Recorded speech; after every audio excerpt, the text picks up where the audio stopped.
Late one evening toward the end of March, a teenager picked up a double-barreled shotgun, walked into the forest, put the gun to someone else's forehead, and pulled the trigger. This is the story of how we got there. Why does anyone care about hockey? Because it tells stories. That is this book, Beartown by Fredrik Backman. 5 stars. What is it about, you might ask? Hockey. That would be the simple answer. But it is that quote, why do people even care about hockey? Because it tells stories, is so prevalent. It is what is at the heart of this novel.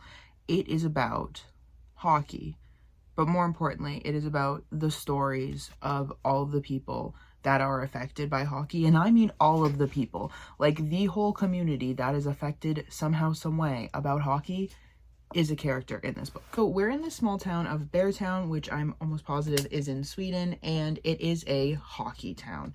They are the Bears of Beartown, and they play hockey. The central story kind of revolves around the junior team. So 16 to 18-year-olds who are like on their way to the state championship because they are so good. But this is third person point of view, and we're not just following the players. We are following the general manager of the hockey club. We are following the juniors coach, the A-level coach, which is like the next level of hockey in this town.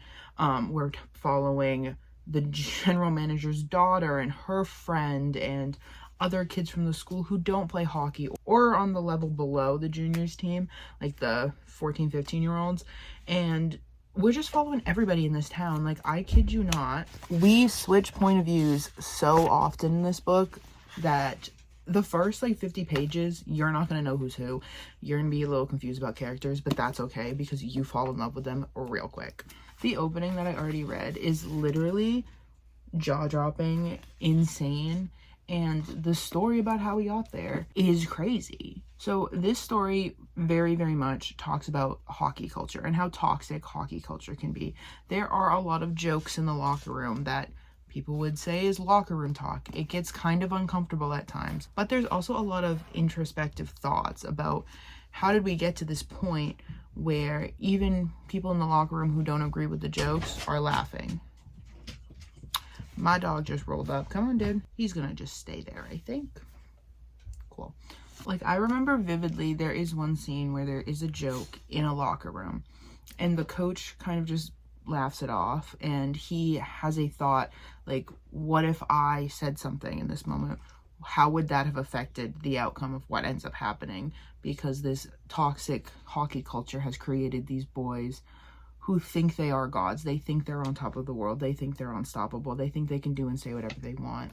I also really liked in the character of Benji, there is this thought process that he does not agree with the way his teammates act. And he even has some actions that show that. He walks away and kind of keeps to himself, but he doesn't stand up for anything, and he doesn't say this is wrong because he doesn't want to be left out. He has a whole arc where he can't even really be his true self in front of his teammates because he himself doesn't want to be made fun of.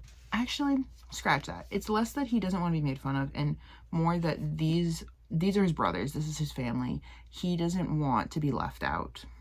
He doesn't want to become the guy who they wait till he leaves the locker room to make a joke. And I think that is such a powerful character to have, because I think that that really adds to this whole conversation about toxic hockey culture. Like, the people in the room who are uncomfortable with the locker room talk aren't going to say anything because they know that if they do, the locker room talk will just continue after they leave. And that's more hurtful than being the butt of the joke. But I think this was such a good introspective look at what hockey is, the good and the bad. So I just think the way hockey culture was handled was done really well. There is also a very good theme about loyalty in this book, and I think this quote really hammers it home. It says, "There are few words that are harder to explain than loyalty. It's always regarded as a positive characteristic because a lot of people would say that many of the best things people do for each other occur precisely because of loyalty. The only problem is that many of the very worst things we do to each other occur because of the very same thing." I think that just shows a really great theme in this book, which is loyalty and how it is a double-edged sword, because we are loyal to each other in a way that is positive, but also a way that can get very negative if that loyalty is held on to. But also, how far will people go to remain loyal? And I think that this book does a really good job of showing that, because something happens and it's about who stays loyal to who and who stands up for the right thing. There's also a really good theme of what it means to be a woman in this, and how women, especially in cultures like this where it's like toxic masculinity, can kind of be looked over and thought of as one thing when they are in fact multifaceted. They have personalities so complex, but they're shoved into boxes. And I think that that was a really good theme throughout the book, and how they're kind of overlooked and their words not taken seriously. And so I had a quote that says, "All their lives, girls are being told that the only thing they need to do is their best, that they will be enough as long as they give everything they've got. When they themselves become mothers, they promise their daughters that it's true. And if we just do as well as we can, if we're honest and work hard, look after our family and love each other, then everything will be all right. Everything will be fine. There's nothing to be frightened of. Children need to lie to be brave enough to sleep in their beds. Parents need to be able to get up the next morning." And I just think that throughout this book, he does a phenomenal job of kind of showing the struggle of women and how they are put in a box and not believed and just thought less of, especially in certain pockets of the world. And that was just great to see in this book. And lastly, the other theme that I really picked up on was like the sense of community. Like I said, we have so many characters who have third person point of views in this book, and that creates this sense of community, because you see how every single person in this town, even the like owner of the bar, is like connected, and how they're loyal to one another, and which side they take in certain debates. And it is just very interesting, very complex, and I loved seeing the sense of community come through. I won't harp that long on characters because, again, like I said, there are a lot, but I think Maya obviously was such a phenomenal character, so well written. Her character arc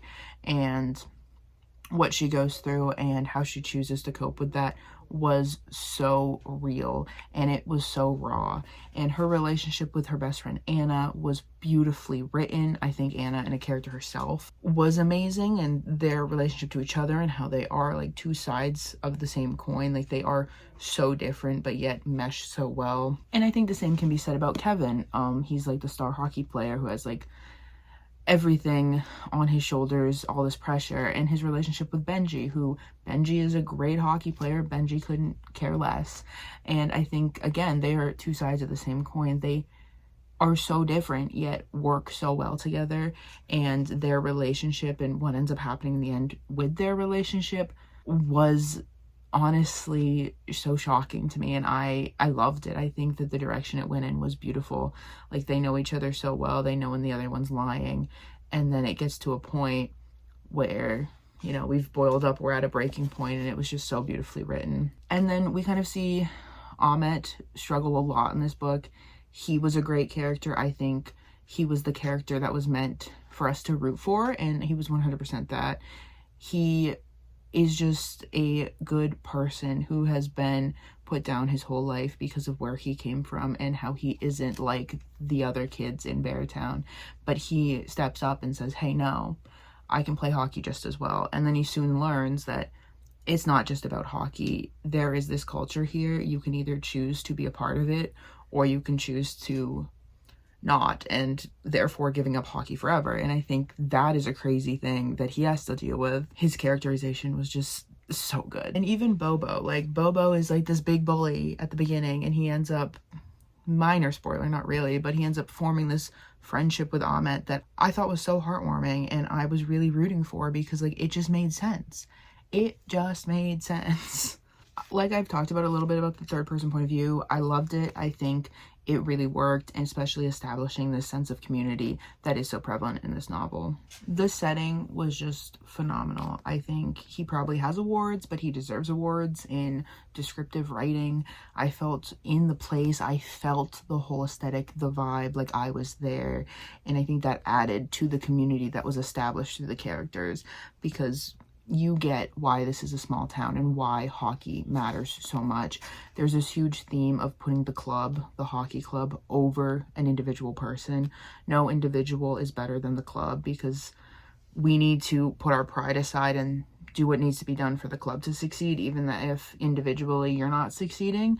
That is a very prevalent theme, and I think that is only established through the characters and the community built through them and the setting and the way it's described. Beartown for me was a 5-star read. I can't wait to finish the series. There's 2 more books in the series.